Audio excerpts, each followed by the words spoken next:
Hola amigos, bienvenidos a Podcast Toyo. Eh, Como todos ustedes saben, yo hace ya tiempo que vengo colaborando con Gerardo Valve Sensei con sus dojo apuntes. Pero Gerardo Sensei es una persona que para muchos, para mí, es por su posición histórica, su formación, su historia personal, su karate, es una persona que es un referente del karate hispanohablante. Y decir que es una persona que tiene, que no solamente que recoge información, pero que reflexiona mucho sobre ella. Y hablando con Sensei, salió a la luz que él tiene sus escritos que le llaman dojo reflexiones, que no son como el dojo apuntes, donde él recaba información y la historia del karate, sino que son sus reflexiones, sus pensamientos. Eh, y, y bueno, me encantó la idea y le pedí que por favor me mandara alguno para leerlo. Y me resultó extremadamente interesante porque muestra el interior, el proceso interior, el proceso reflexivo, anímico de un sensei de toda la vida. Y creo que eso nos debe interesar a todos los que aspiramos a formarnos en este camino.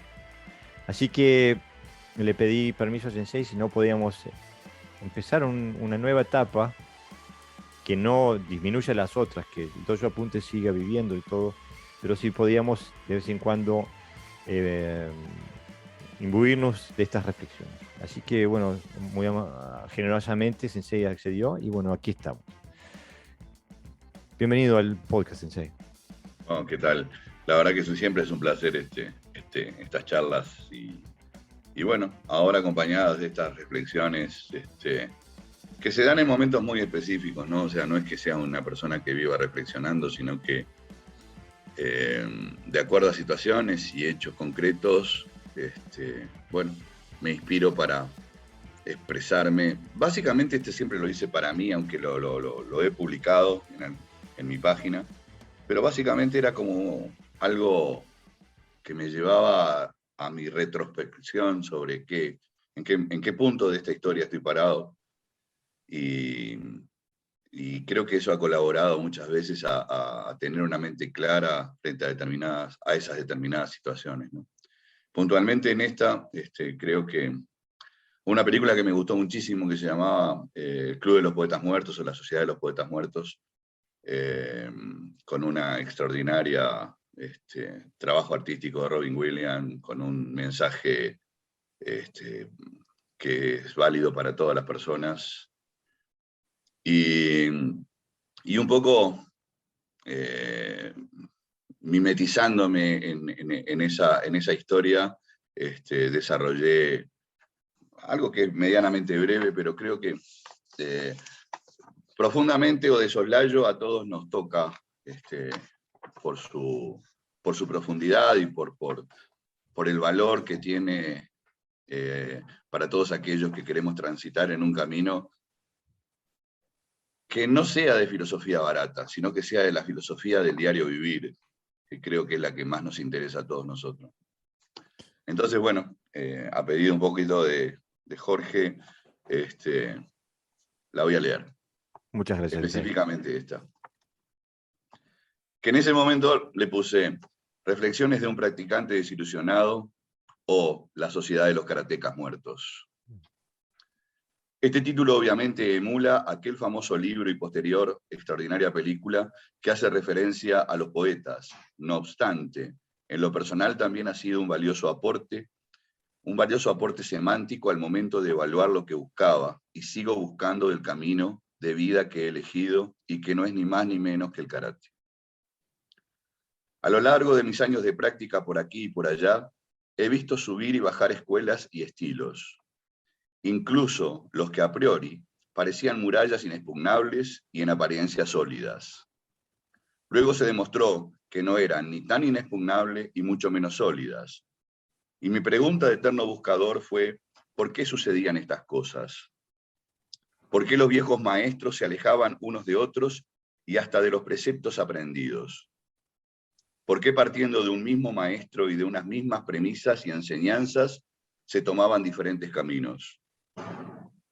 En mis más de 40 años de docencia activa, formé una importante cantidad de alumnos, muchos de los cuales por ley de vida abandonaron, cambiaron de escuela, crearon sus propias escuelas, y finalmente aquellos que el cernidor del tiempo dejó a mi lado. Pero cada tanto me asalta la duda de si siguen a mi lado por convencimiento, por respeto o por una amistad forjada al abrigo del tiempo, o por una razón que no logro identificar. Puede que para otros la respuesta no sea verdaderamente importante, pero para mí sí, ya que de la réplica meditada y sincera podría salir el futuro de un legado que trascenderá a mi propia existencia terrenal. Bajo el rótulo de escuela de karate subyace un ideal, quizás una utopía o un sueño quimérico y patético de mi mente febril. Pretender abrir mentes para abastecerla de un conocimiento adquirido, más aquel que sigo asimilando día tras día. Generar espíritus libres que, siguiendo preceptos técnicos probados, encuentren la manera de desarrollarlos con lógica empírica. Llegar a congeniar los egos propios y naturales de nuestra esencia con la humildad de la aceptación de que somos parte indisoluble de un todo. Todo en el cual volcamos nuestros aciertos, pero también nuestros errores. Y todo esto asumiendo que de ninguna manera aceptaría que quisieran ser émulos míos, sino simples visiones de su propio espejo. El acero demasiado forjado se termina convirtiendo en cristal. Entonces la lógica diría que no debemos ser tan duros. El árbol más añejo y robusto puede ser volado fácilmente por un viento fuerte. Entonces no debemos ser tan rígidos. Las palabras no pensadas y dichas bajo el influjo de un sentimiento determinado pueden, con el paso del tiempo, convertirse en nuestra condena. Entonces, hablemos solo cuando lo que digamos sea más valioso que nuestro silencio. Si pensamos de verdad que todos somos únicos, ¿bajo qué parámetros es que llegamos a medirnos con otros sin caer en la arrogancia? Entonces, juzguemos nuestros actos solo en función de nuestros propios avances o retrocesos. Solo seremos unos verdaderos buscadores, convencidos de estar en el camino correcto, cuando aprendamos a aceptarnos, a no malgastar el tiempo mirando hacia los costados, a maximizar virtudes y minimizar aquellos detalles que el propio tiempo eliminará por su carencia de peso real.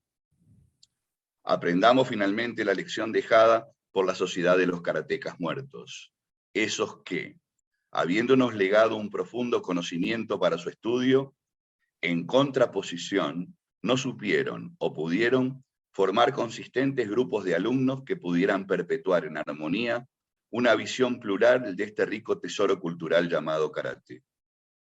Y como apología de lo dicho, les dejo uno de los conceptos expresados en la verdadera obra, La Sociedad de los Poetas Muertos. El día de hoy no se repetirá.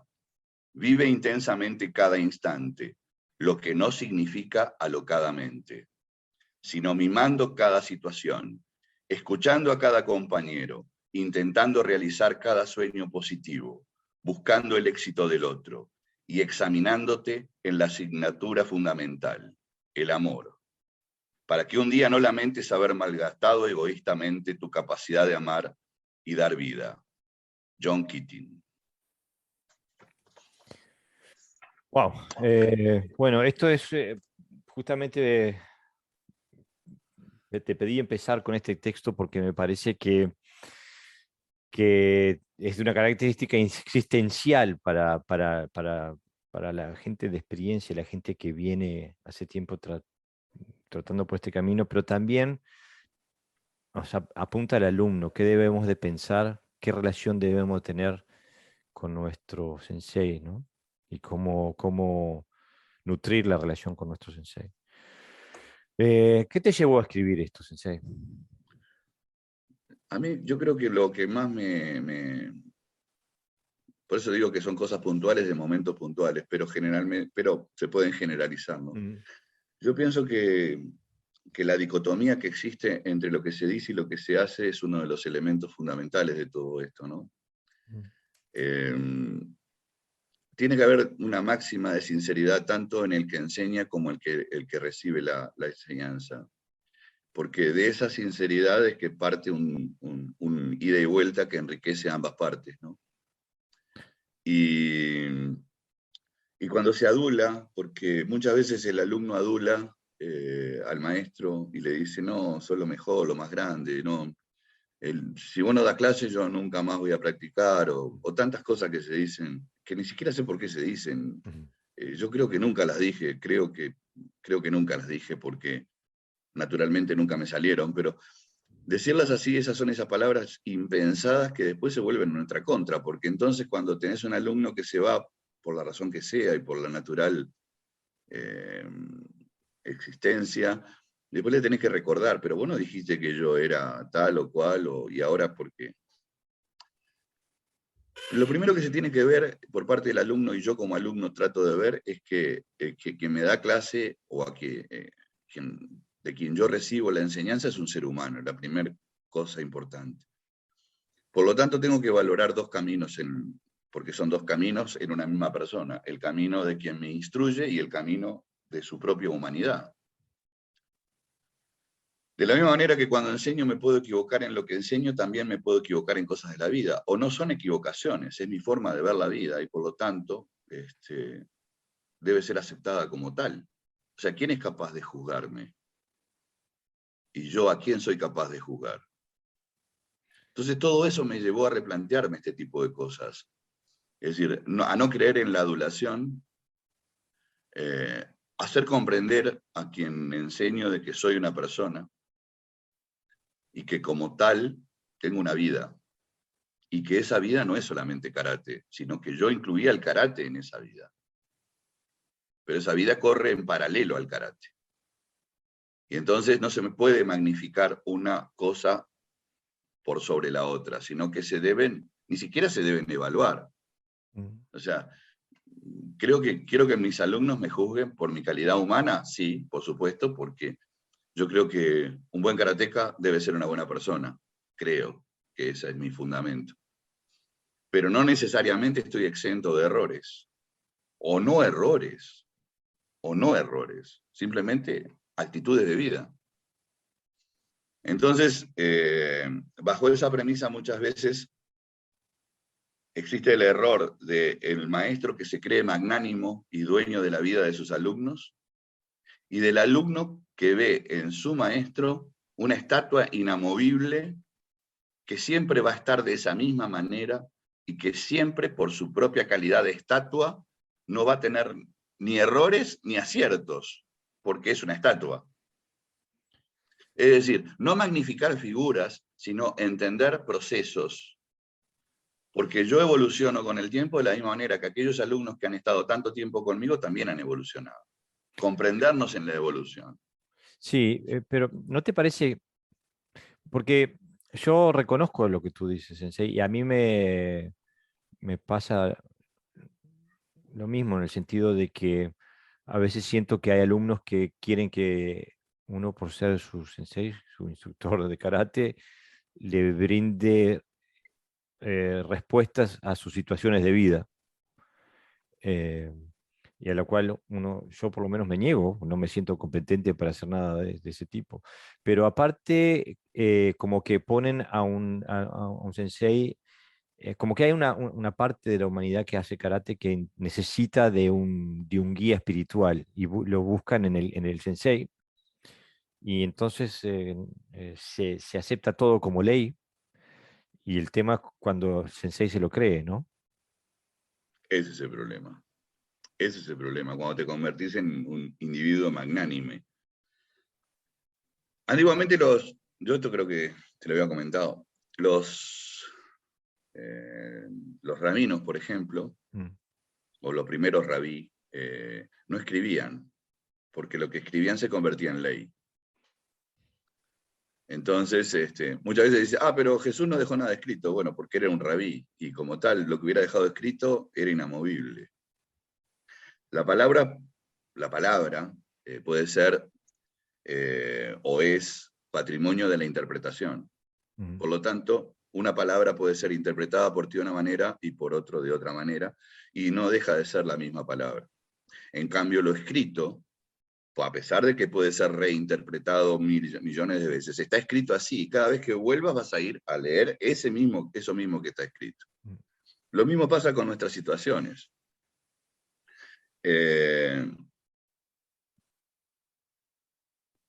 Yo creo que parte del ego, que no, a veces es pensado y a veces no es pensado, a veces simplemente sale natural, de que cuando uno tiene una X cantidad de alumnos delante, o uno o dos, no necesariamente una enorme cantidad, se siente en un sitial que en principio puede parecer dulce, pero luego se puede convertir en algo muy amargo. Por eso mismo que acabas de decir, cuando las situaciones de vida de nuestros alumnos requieren de nuestra pronta actuación y no tenemos respuesta. Entonces viene la desilusión Claro, porque nosotros somos aprendices de seres de la humanos vida. como todo el mundo, exactamente. Pero me gustaría dar un pequeño pasito hacia atrás porque en el texto empiezas hablando a nivel, a nivel de karate, incluso a nivel de organización de karate, a nivel del legado que recibimos de nuestros maestros. Y apuntas un poco a casi las guerras fratricidas que hay en algunas instancias entre sensei que han bebido de la misma teta, ¿no? Que han, y llegan y tienen contradicciones enormes entre ellos y llegan a conclusiones muy diferentes. Disímiles. Mm. Bueno, pero a ver, eso hace a la condición humana, porque toda esta reflexión es un tema de condición humana, ¿no? Mm. Eh, eh, yo pienso que las técnicas están ahí para que nosotros las utilicemos.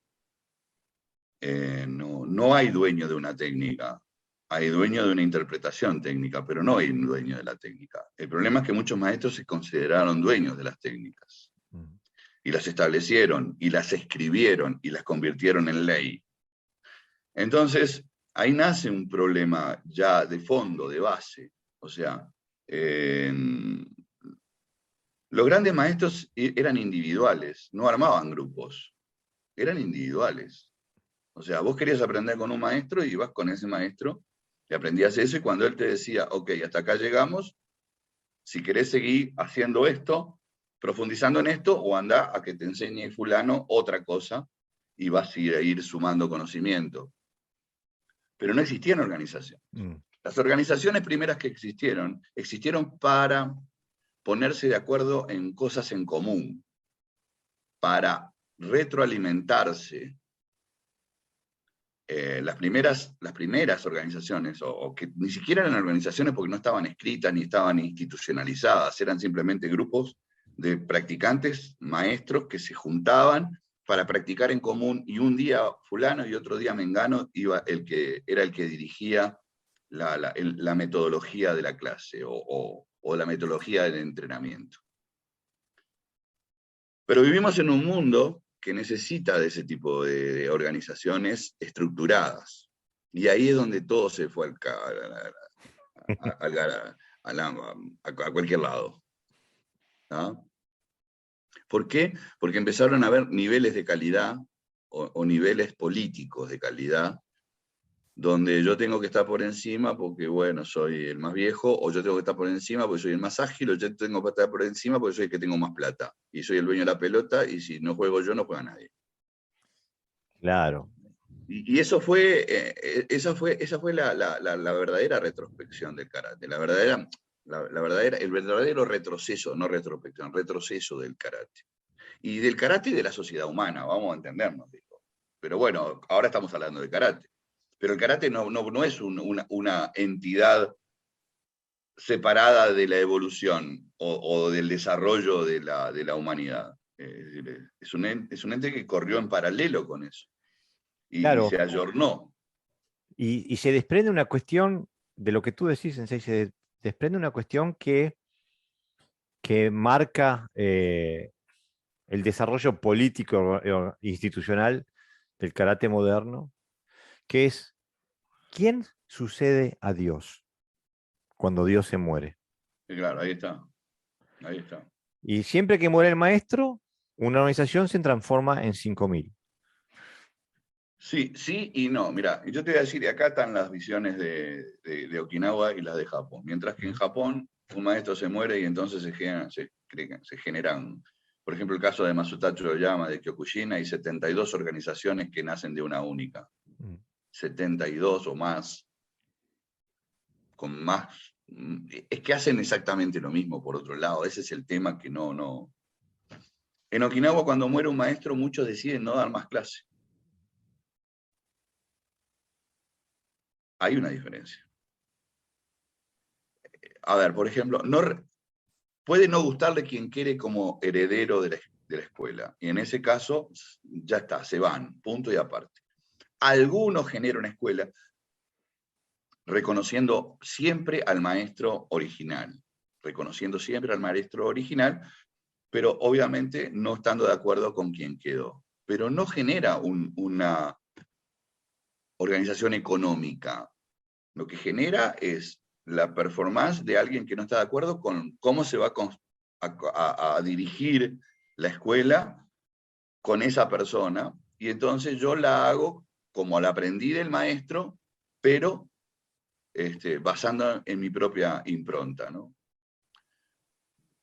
Okinawa se maneja así, Japón se maneja ya como sociedad eh, mercantilista, y entonces sucede lo que ha sucedido con escuelas, incluso que hace 40 años atrás, cuando uno hablaba de Shotokan, hablaba prácticamente, era JKA. Hace 40 años atrás era JKA. Por allá salió la SKIF, por allá salió la ITKF en Estados Unidos, sobre todo cuando tanto Hidetaka Nishiyama como Oshima se van a Estados Unidos y ven el mundo del imperialismo total y absoluto. Entonces, son japoneses, no son tontos, y quieren ese mismo progreso y quieren ese mismo bienestar económico. Los que quedaron en Japón demoraron un poquito más en ver esa opción. Y cuando Kanazawa se abre de la JKA, se abre por el mismo concepto que tienen en Okinawa de que no están de acuerdo con la conducción, pero sigo las premisas del maestro. Ahora, ¿de qué maestro? Ahí viene el tema. ¿De Funakoshi? No siguieron las premisas de Funakoshi. Ninguno. No. La gran mayoría ni siquiera entrenó con Funakoshi.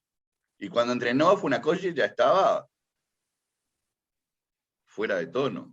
Sí, cuando incluso el otro día discutíamos en el grupo de Karate Jutsu Kenkyukai, a raíz del video de Juan Beltrán Sensei, donde comparaba un libro de Funakoshi que habían reescrito, Oshima. Oshima, exactamente, y que habían, digo, que era otro libro, pero lo vendían como si Karate fuera el Kyohan era libro. otro libro, sí, sí. Exactamente.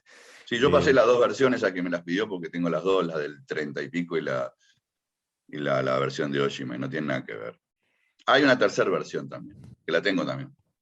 Que sería, sí, ese sería mucho más en línea con la primera de Funakoshi. Okay. Pero obviamente Funakoshi por sí mismo, hoy por hoy no vende nada, no puede vender nada. Claro, pero en su nombre se hacen un montón de cosas, ¿no? Sí, sí, Y sí, no, sí. no solamente de Funakoshi, digo, en mi tradición, el Wado Ryu, pasa lo mismo, digo, creo que es algo que concierne al karate moderno, ¿no? Incluso, pero no quiero terminar el tema todavía, porque me parece que hay más Sí, para sí. ver, porque hoy estaba viendo en Facebook, que uno de mis contactos en Facebook pone que no, que la ambición de nuestra escuela es mantener y preservar el karate de la familia X. Eh, y y nos separan décadas de distancia de la familia X, ¿no? Están todos muertos. Digo, y desde el punto de vista que tú planteas esto, Sensei, es que como hay una futilidad en los custodias de una tradición tan limitada como el karate de una persona. Porque, digo, yo tengo 3 hijas, las 3 entrenaron karate, ninguna expresaba el karate de la forma que lo expreso yo. Obvio. Y tienen el 50% de mi ADN, ¿no? Digo, o sea, más cerca Sí, imposible. sí. Entonces digo, eh, es como que hay una futilidad en eso, si se intenta preservar o transmitir una cápsula de tiempo personal de una persona, ¿no? Es re complejo eso. Es re complejo, porque yo también soy un ferviente creyente de que quiero estar más cerca de Yoshiko Higa y más cerca de Matsumura, pero obviamente, digo, hay entre 100 y 200 años de distancia. Pero una cuestión es Pero, querer estar cerca y poder comprender las lecciones que esos maestros tenían para dar, y otra, querer ser un congelador en el no, no, tiempo. es imposible, eso es imposible. Eso es imposible, absolutamente imposible. Pero aparte no solamente es imposible, sino que es antinatural. Mm.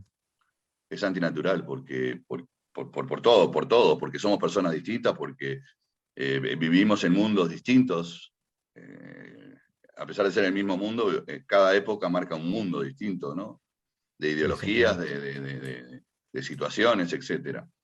Lo que se ha malinterpretado es querer ser el dueño de la verdad. Mm. ¿Ah? Y ahí es donde está el problema. Cuando uno cree que tiene la verdad y los demás están todos equivocados. Por eso acá también hago referencia a que todos somos parte de un todo. Mm. Y eso es indisoluble. Es decir, por lo menos de un todo en el cual aquellos que lo integran estén alineados. Porque si, no sé, yo qué sé, digo, o sea, si el problema de la interpretación deriva en una distancia tan grande entre lo que yo interpreto y lo que vos interpretás, alguno de los dos, sin lugar a dudas, que está equivocado. Ahora, cuando la distancia es pequeña, eso es parte de tu individualidad. Claro. Lo que no puede haber son distancias quiméricas, kilométricas, digo, porque eso quiere decir que uno aprendió y el otro no aprendió nada, o se quedó solamente no sé, con las últimas sílabas de la palabra. Justamente, y es lo que no se reconoce. Yo puedo haber estudiado 50 años con mi sensei y quedarme en el Quijón. Claro.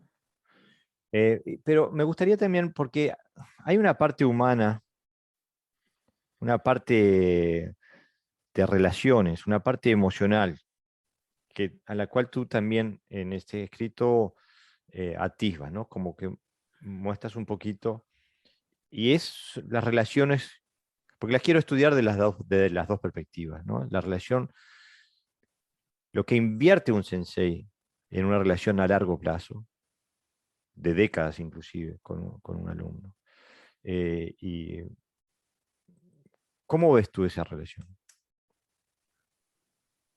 La he visto de diferentes maneras a través del tiempo.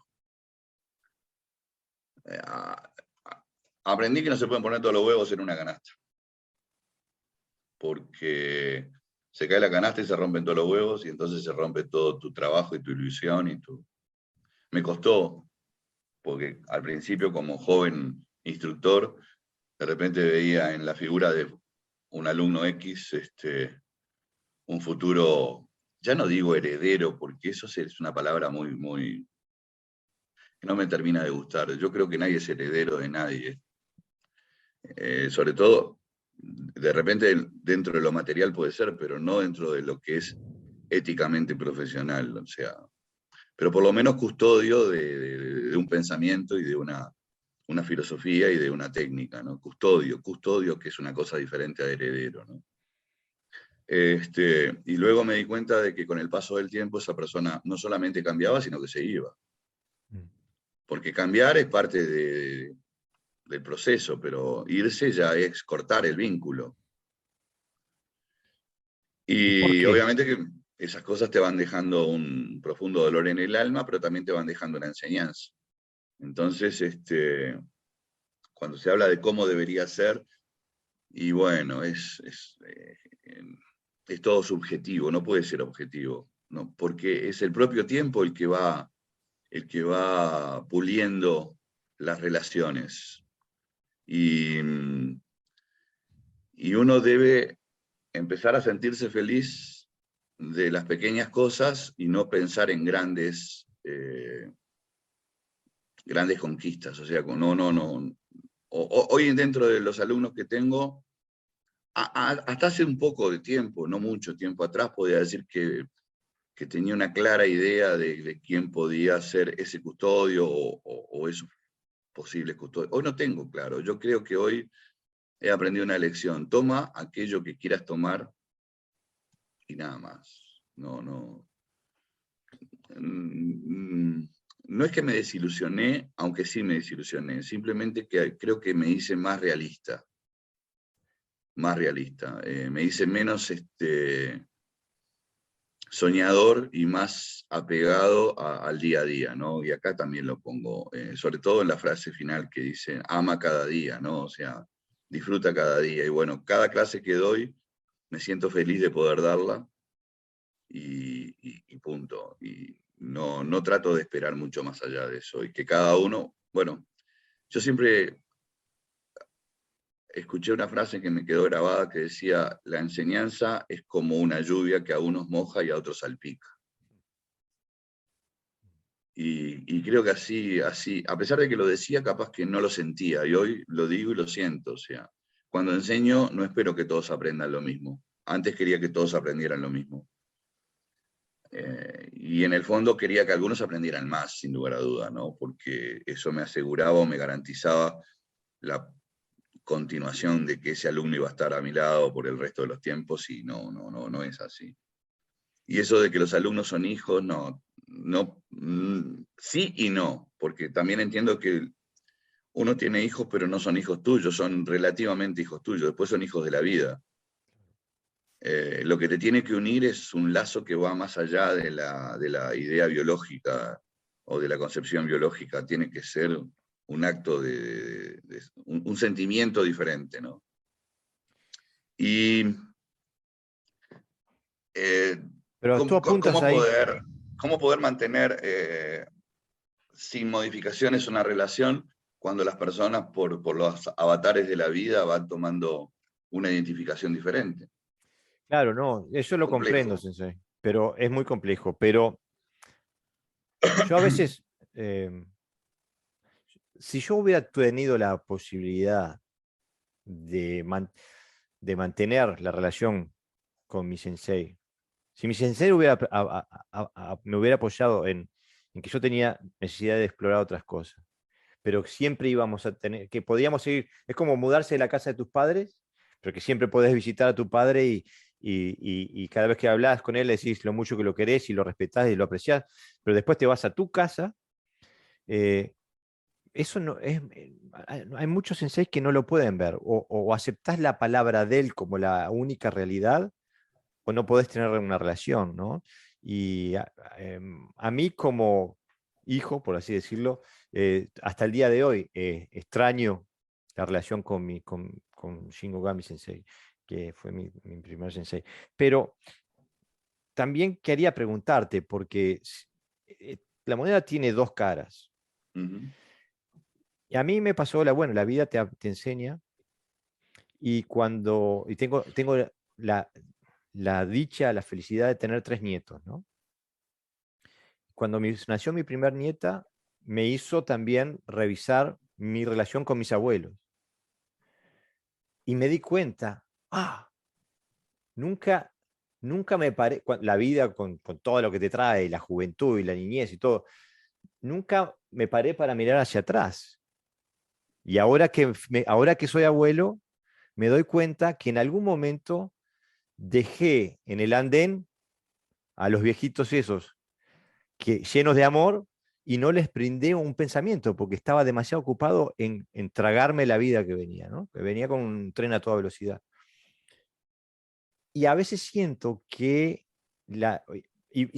no no pagué esa inversión, no pagué ese amor que recibí como lo debería haber hecho. Y a veces siento que hay un paralelo en la relación sensei-alumno, por lo menos con muchos alumnos, en la que el alumno tiene casi como una visión utilitaria del sensei. ¿Qué es lo que puedo aprender? Tiene una sed de aprendizaje y una sed de sacar rédito de esa relación. Y quizás no muy a menudo pensemos en qué podemos poner en esa relación. No sé si estás de acuerdo. Sí, sí, claro que estoy de acuerdo. Lo que pasa es que estás hablando de una relación profunda. Hoy por hoy la relación muchas veces se trastoca por el hecho de que se confunde. Yo pago por esto y recibo esto. Mm. Entonces se deja de pensar en ese tipo de cosas que son las que tú estás hablando y que son las que yo creo, ¿no? Como que existe, o sea, si yo pago, yo merezco esto. Y punto. Pero Y si cuando tú, ya cuando la verdadera enseñanza trasciende a cualquier ámbito de reembolso, remuneración, lo que se espera son otras cosas. Es decir, de un alumno uno que puede esperar que solamente aprenda las técnicas de karate y luego invierta tiempo en indagar y tener su visión sobre lo aprendido, o que sea buena persona, que haga en su vida aquellas cosas que lo fortifiquen como ser humano. mm, Pero volvemos, eso es una reflexión como la que está en este papel. No la haces todos los días. no, es ¿Ah? imposible hacerla todos los días. Exactamente. Entonces, capaz que uno tendría que enseñarle a los alumnos a que reflexionaran cada tanto. Capaz que uno tendría que enseñarle a que reevaluaran no solamente lo aprendido, sino cómo lo están aprendiendo, cómo lo están asumiendo y cómo lo están asimilando para su vida, porque karate y vida es un paralelo. No se pueden cruzar, porque se cruzan, los cables hacen cortocircuito, porque no somos monjes, sino somos practicantes de karate. Ahora, ¿qué aporta karate a tu vida? Eso creo que es una de las cosas que tendrían que reflexionar. Porque luego se habla de cosas que muchas veces el alumno no tiene la capacidad de aprender y muchas veces se dicen cosas que el maestro no tiene ni idea de lo que está diciendo. Mm. Entonces existe una dicotomía, y a eso me refería al principio, entre lo que recibe el alumno y lo que dice el maestro. Y cuando vos hablas qué recibe el maestro, y bueno, el maestro recibe en función de lo que da. Es muy difícil que si vos das mucho no recibas. Mm. Es muy difícil. Ahora, que lo que recibas sea realmente aquello que esperabas, eso es otra cosa. Por eso decía esperarlo todo, pero no esperar nada. Bien. Claro, pero ¿a qué puede aspirar el maestro? Digo, yo realmente lo único que aspiro es a que estén parados sobre sus dos pies y afronten la vida y el karate de la mejor manera posible y de que sean responsables, ¿no? Y que sean solidarios y empáticos. O sea, eh, Yo también lo, aspiro a eso, ¿no? claro. El tema es cuando, porque creo que hay, y tú mismo lo has indicado, tanto en el texto como en lo que has dicho aquí, hay puntos de conexión, ¿no? Como cómo el desarrollo histórico del karate ha sido cada vez más institucionalizado y cómo ha sido el declive de las relaciones, de la relación alumno-sensei, sensei-alumno. Y entonces, porque quiero volver a la pregunta, porque tú decías, de repente, después de X años, se corta el vínculo. ¿Y por qué se Ay, corta el vínculo? ¿Es porque yo quiero ser rey? ¿Es, sí. es porque yo quiero tener los mismos, la misma cantidad o más rayitas que mi sensei? Quiero tener esa experiencia de ese lado. Una vez escuché,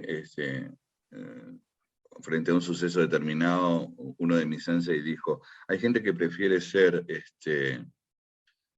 cabeza de ratón a cola de león. Mm, ¿Ah? claro. Y hay mucha gente que quiere figurar y que pierde un montón por querer figurar. por querer figurar. Hay otros que cortan la relación con el maestro porque consideran que lo que pueden aprender en otro lado supera lo que puede seguir enseñándole este sensei. Y eso me parece que está bien, digo. ¿Pero es necesario cortar la relación? No, no cortar la relación humana, pero cortar Mm, la relación maestro-alumno. mm, La relación humana no tiene por qué cortarse, porque si tú mañana vienes y me dices, no, mira Gerardo, está todo bien, pero yo quiero ir a aprender con Mengano porque considero de que estoy viendo en su enseñanza algo que no la estoy viendo contigo, me parece bárbaro. mm. Pero no por eso dejas de ser mi amigo o la persona con la cual yo tengo una determinada confianza. El problema está cuando te escudás en que querés ir para otro lado y entonces ensuciás a la persona que te enseñó. Lo que pasa es que Claro. eso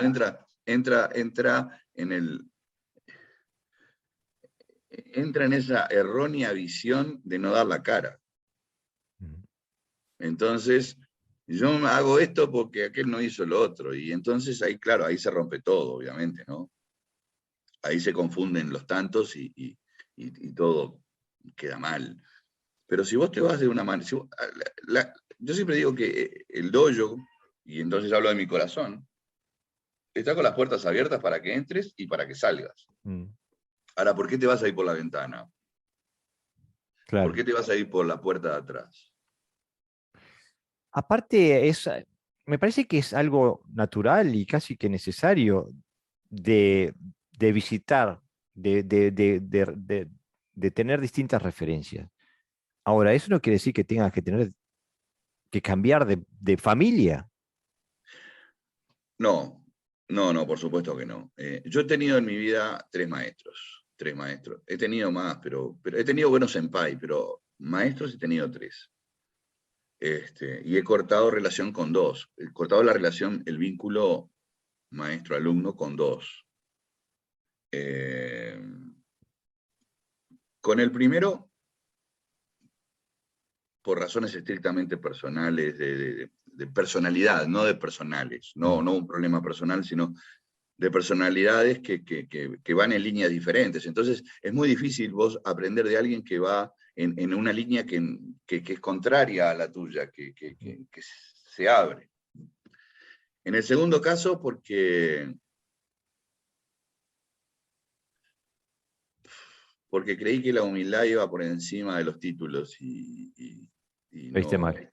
y ahí leí diferente la carta y entonces dije, no, no, yo tengo que ser honesto. Con el primero que tengo que ser honesto es conmigo mismo. O sea, no, Exactamente. no, no hay otra cosa. Entonces, a primero y al segundo siempre le voy a estar agradecido por todo, por mi formación como karateca, por mi ayuda en muchas cosas, porque a veces, como dije, alguien te enseña a enseñar sin ponerse a enseñarte a enseñar, Mm, simplemente con cosas que te dice y, y bueno, con Minoru Higa lo que tengo es a alguien que no me exige nada, que se brinda tal cual es, y que fue así desde que lo conocí. Lo conocí mm. con 50 años y ahora tiene 80 y poco.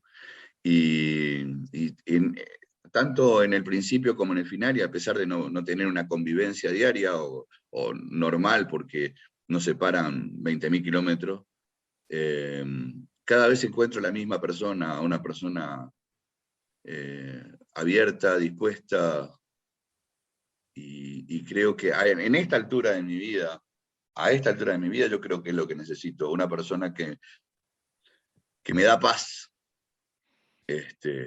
Y por eso digo que soy una persona afortunada, porque en cualquier aspecto, en cualquier tiempo de mi existencia dentro del karate, he tenido pilares importantes. Eh, por supuesto que uno quisiera estar siempre con el mismo maestro. Y creo que hasta sería lógico estar con el mismo maestro. Pero, no sé, ¿por Pero qué lo que pasa razón que no lo se que pasa, está? yo pienso que son dos elementos que tienen que administrar esto, ¿no? el sensei eh, y el alumno, ¿no? Es como uno ve, por ejemplo, en las redes sociales, yo qué sé, estos padres, o en las películas, yo qué sé, padres que intentan eh, limitar o de alguna manera coercionar a los novios de las hijas, ¿no? Digo, eso es ir contra la naturaleza, digo. eh, a estar amenazando, todo ese tipo de cosas que pertenecen a la cultura súper machista y que en realidad vas directo a la perdición. Esa batalla no la puedes ganar nunca, porque la naturaleza siempre va a ganar. Y, y entonces creo que es necesario, en paralelo, que el sensei sepa cómo manejar la relación también. Pero también es necesario que Sensei defina qué es lo que espera de esa relación, ¿no? ¿Qué es lo que quiere conseguir con esa relación?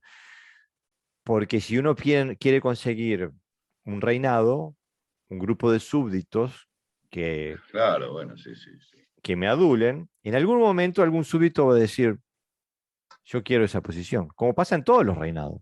Sí, sí, sí. O Eh, más de uno quiere estar en esa posición. exactamente. Y eso es Entonces, lo si no, peor, eso es lo si no peor. te pueden sacar, se van y forman un reino propio, ¿no? Claro, claro, claro. Y yo creo que ese es un tema que, por eso digo,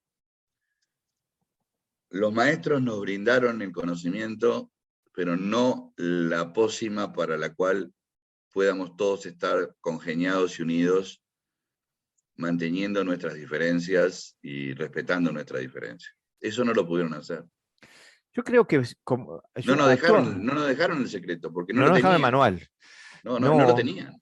pero tú apuntas a algo que ellos sí hacían y que, bueno, era otro mundo, otra época, otra historia, era mucha menos gente, pero ellos, la relación era personal. Vos no ibas a entrenar Matsumura Ryu, ibas a entrenar con Matsumura. No ibas a entrenar Motobu Ryu, ibas a entrenar con Motobu o con Matsumura o con Anko y Tosu. Eh, el problema fue cuando entramos en la época moderna de la institucionalización, ya se hizo mucho más difícil el tema de la relación personal. Y entró otro tema que yo me muero de la risa. Cuando alguien me pregunta, ¿puedo, o alguien dice, o soy representante X, del maestro X, o alguien me dice, ¿puedo ser representante tuyo? Yo me dice, ¿cómo vas a ser representante mío? ¿De qué vas a ¿Te ser cuento representante? algo? Te cuento algo que viene justo, justo, justo, justo. Ujú, Ayer me escribe una persona de Marruecos, ujú, y entonces en francés, me dice, ¿usted tiene representación en Marruecos? Y yo le digo, no, la escuela Kyudokan no tiene representación en Marruecos. Y entonces me escribe, a mí me gustaría ser su representante. mm. Y entonces Mariela me dice, no le conteste, ¿qué le vas a contestar? Le digo, no, no, le tengo que contestar porque yo creo que por respeto. Y le digo, ¿usted quiere ser mi representante? ¿De qué? Todos mis alumnos tienen muchísimos años conmigo para estar a la altura de lo que yo enseño. ¿Cómo usted quiere ser mi representante? Yo no soy ninguna organización. Mm, Y, y entonces él me escribe y me dice, muchas gracias, maestro. mm. Claro, claro. Él estaba buscando otra cosa. Es que la gente busca otra cosa muchas veces. Busca ser el virreinado. Y esto me pasó ayer,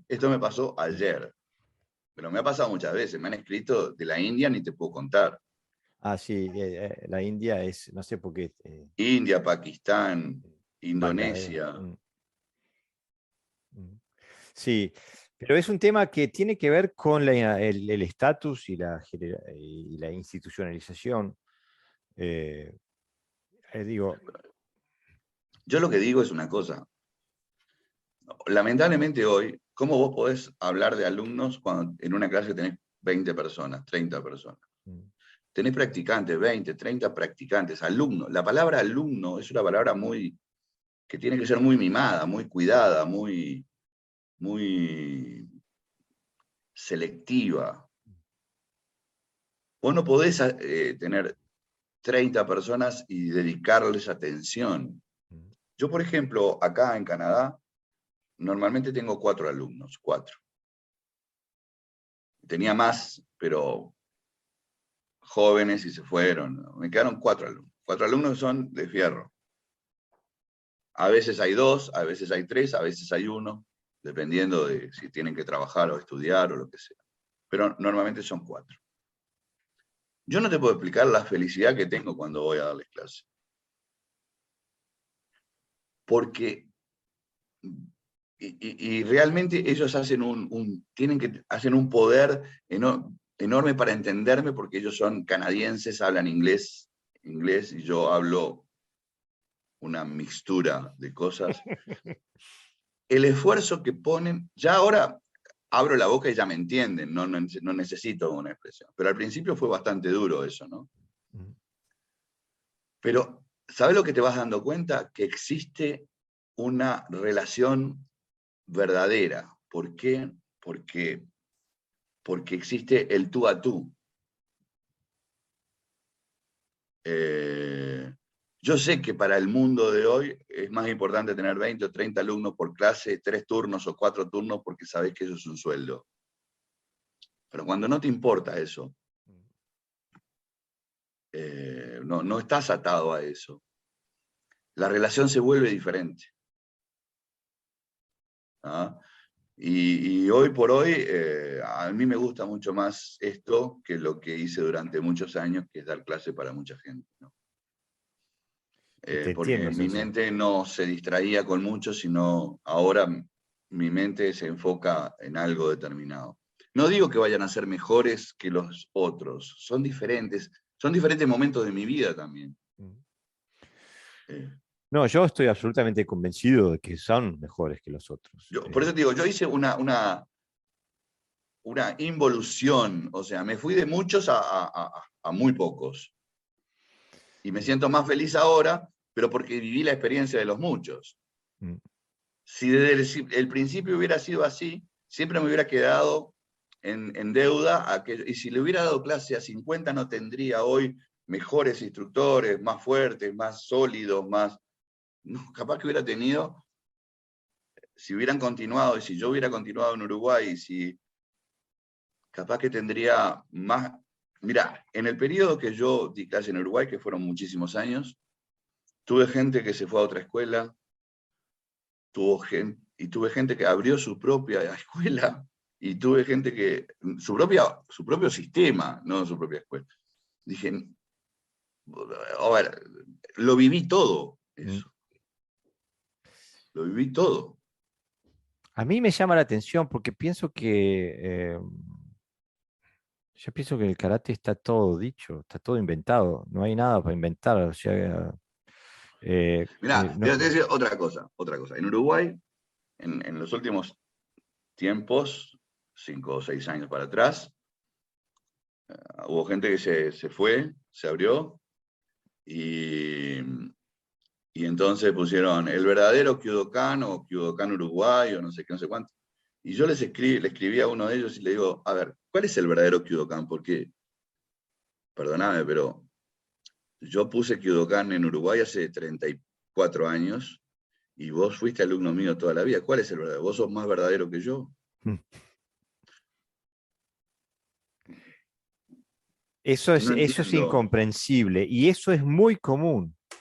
Que hablar bueno, o del verdadero Kyudokan, yo he visto también el verdadero Shorin Ryu, el mejor karate, eh, tu mejor Bueno, hay alguien opción. que le puso a su escuela, le puso a su sistema, le puso la última verdad. Estamos hablando de Oyama Sensei. Sí, sí.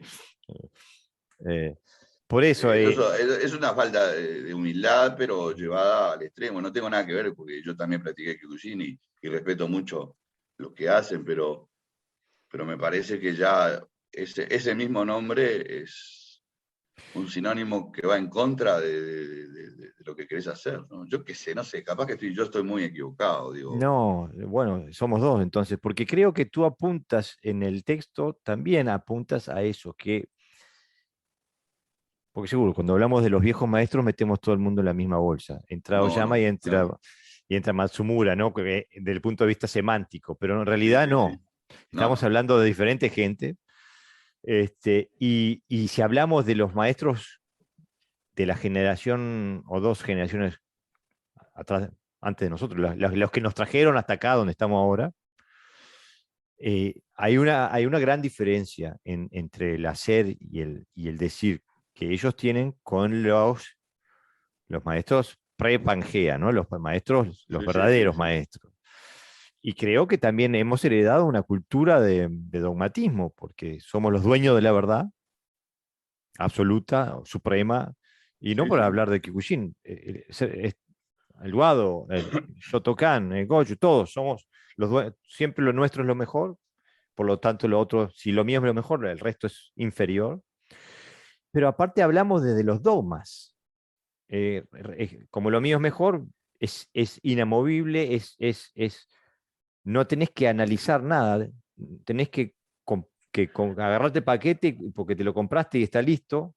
¿No? El problema justamente es la palabra dogma. La palabra dogma es algo que se quiere decir inamovible. Esto es así y Exacto. no es así. Y no pregunte porque es así y punto. Es como los papás que dicen, hace tal cosa. ¿Y por qué la tengo que hacer? Porque lo digo yo, porque soy tu padre. Punto. Ya Mm. está. Digo, no hay derecho a réplica.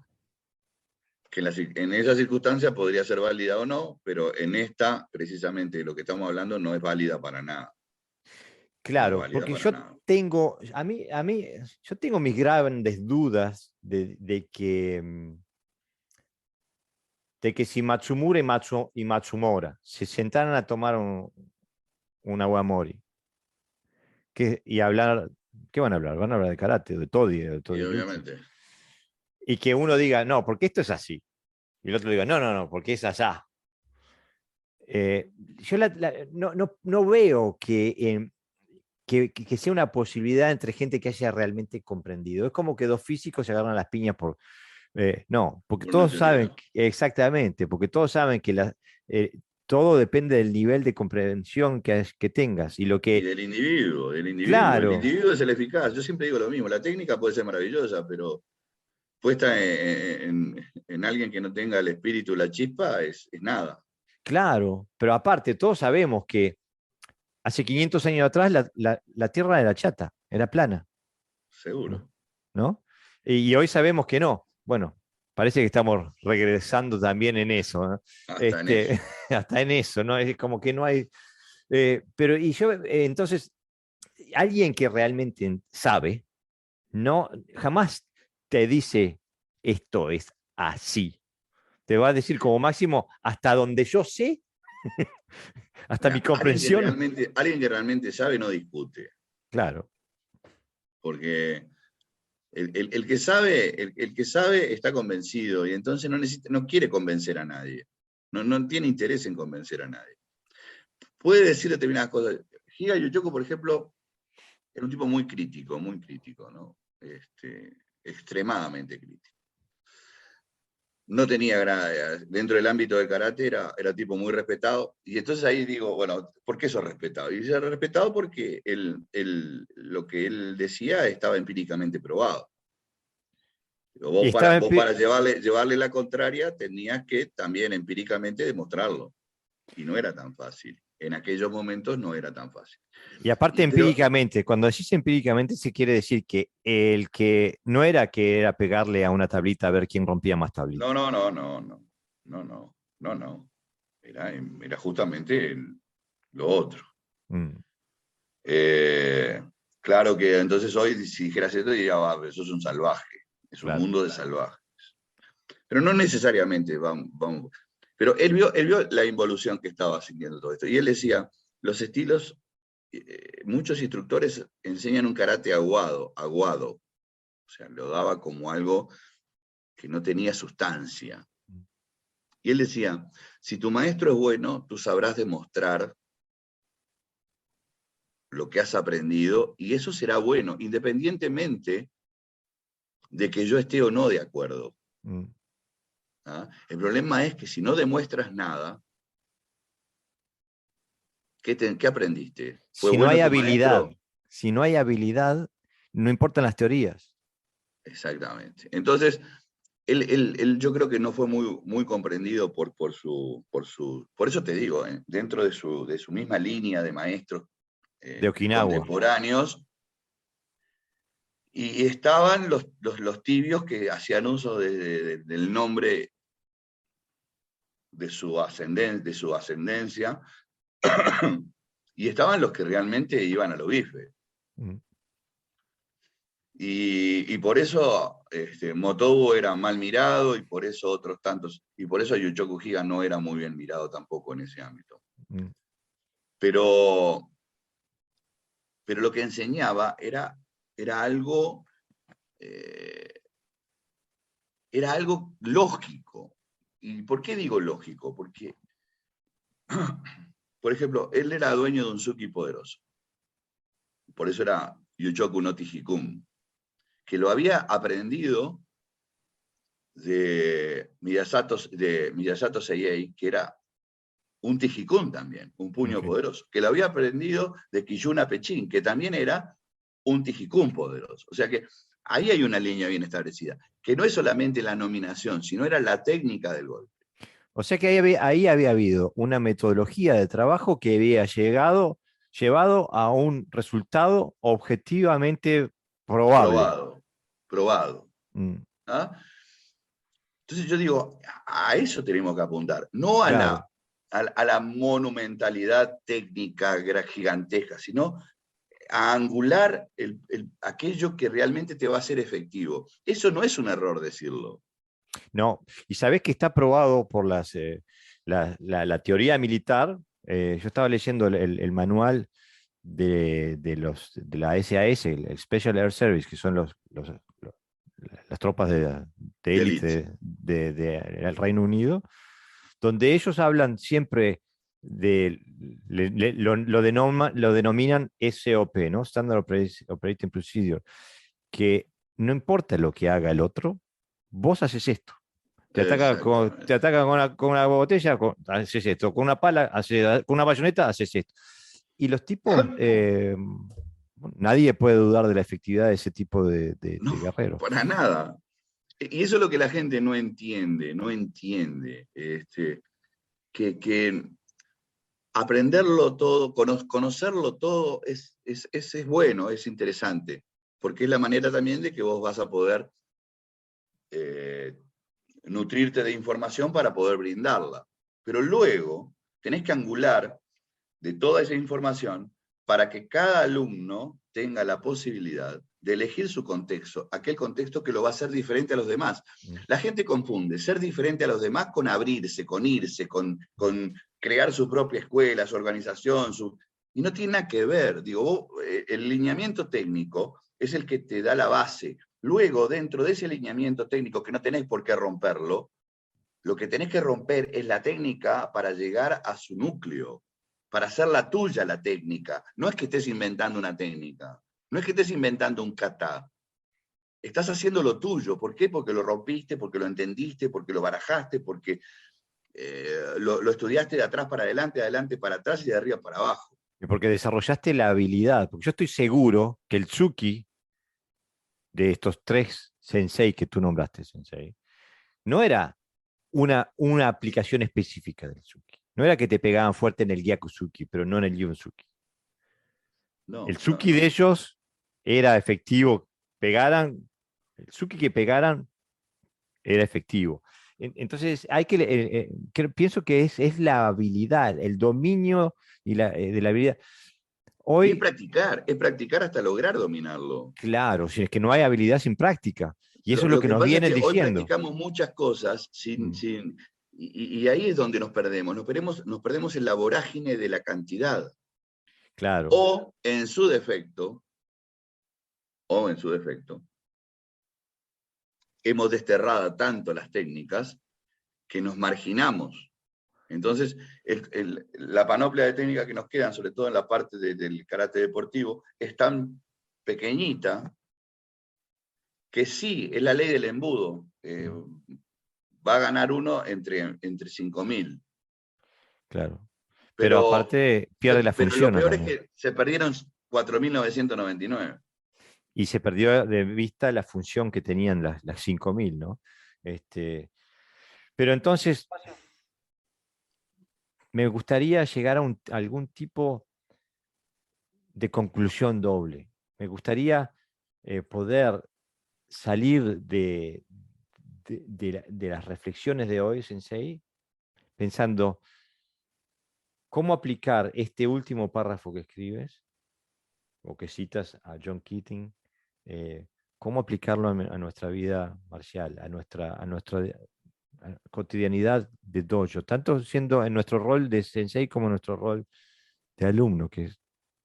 Yo pienso que todo se radica en más que ambicionar cosas, en disfrutar lo que hacemos. Más que juzgar, en ayudar. Más que criticar, en mirarnos a nosotros, en mirar, porque criticamos en función de que manejamos un parámetro y sobre ese parámetro para aquí son malos y para aquí no son tan malos y para acá son peores o mejores. Mientras que lo que tenemos que mirar es en nosotros mismos qué es lo que estamos haciendo. ¿Qué es lo Pero que es estamos haciendo? posible ¿Realmente estamos eso. haciendo algo que nos hace bien, de lo cual estamos convencidos, o estamos haciendo algo de lo cual no estamos tan convencidos, pero la ola nos está llevando y nos dejamos llevar por la ola? Pero es Tener posible valor. eso. Es ¿Cómo? posible. Sí, claro que es Porque, posible. Yo lo hago todos los días. no, sí, por supuesto. A lo que me refiero es al que está navegando, buscando un curso, buscando la dirección. Y digo, a mí me resulta, yo tengo un profundo respeto por la habilidad. Y cuando veo a alguien con habilidad, me enamoro. Digo, eso es habilidad. Y entonces cuando esa persona habla, yo prendo la oreja. Ahora, lo que sí me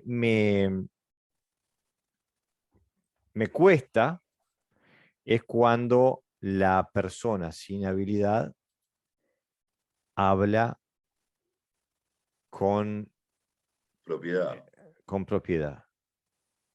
Lamentablemente esos oradores van a existir siempre. Van a existir siempre. Lo importante, a ver, yo siempre digo que lo importante es que estés conforme contigo mismo. Hasta que no lográs ese estado de conformidad, vivís en una locura. Yo le decía a un alumno mío, le digo, si te obsesionás, probablemente dejes pasar el tren, porque vas a estar tan apasionado buscando hasta dónde llega el tren que te vas a perder todos los vagones. ¿Ah? Lamentablemente no sé si lo entendió o no lo entendió, pero siempre trato de ser coherente con eso mismo. Apasionarse es una cosa y obsesionarse es otra. Yo creo que tenemos que ser apasionados de lo que hacemos, pero no obsesivos con lo que hacemos.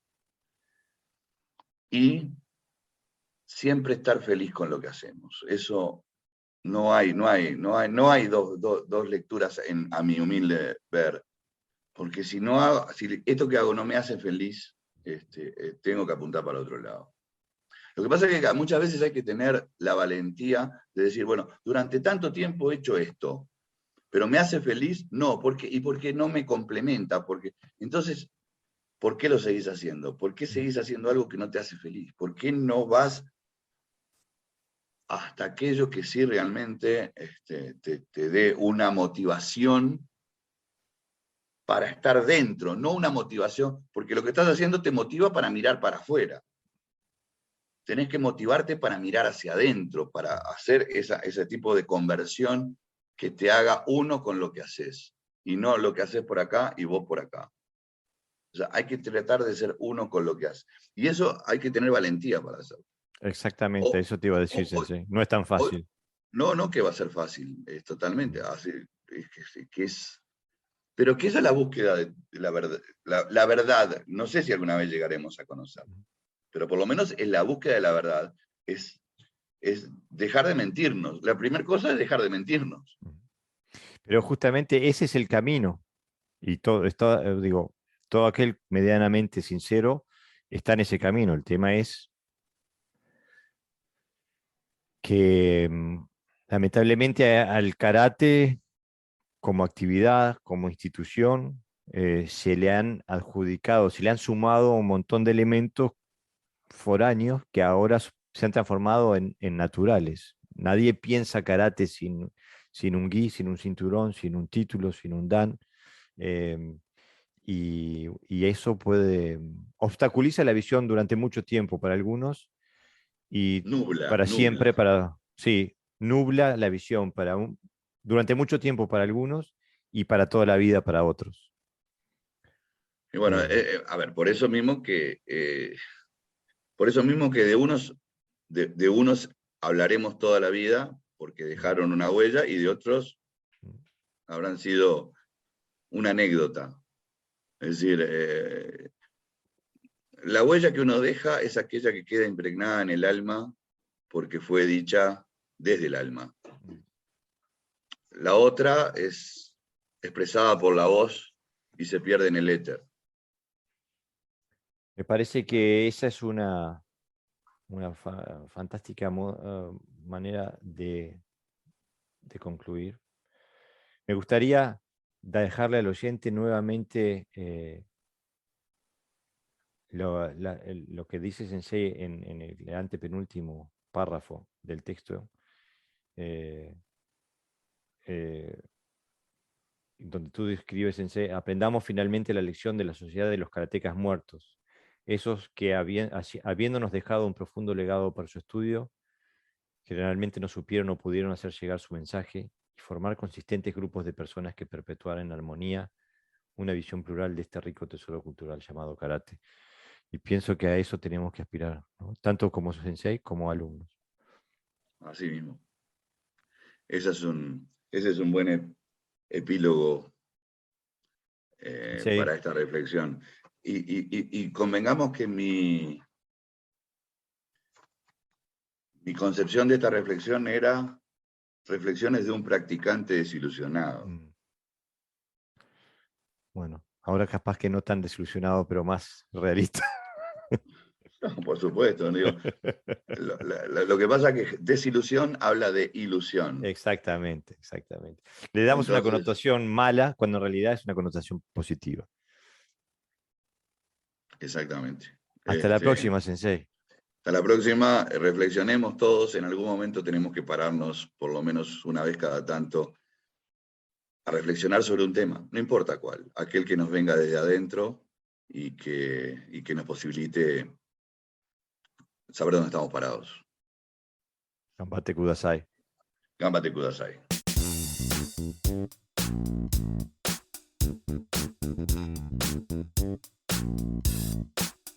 Bueno amigos, eso ha sido todo por hoy.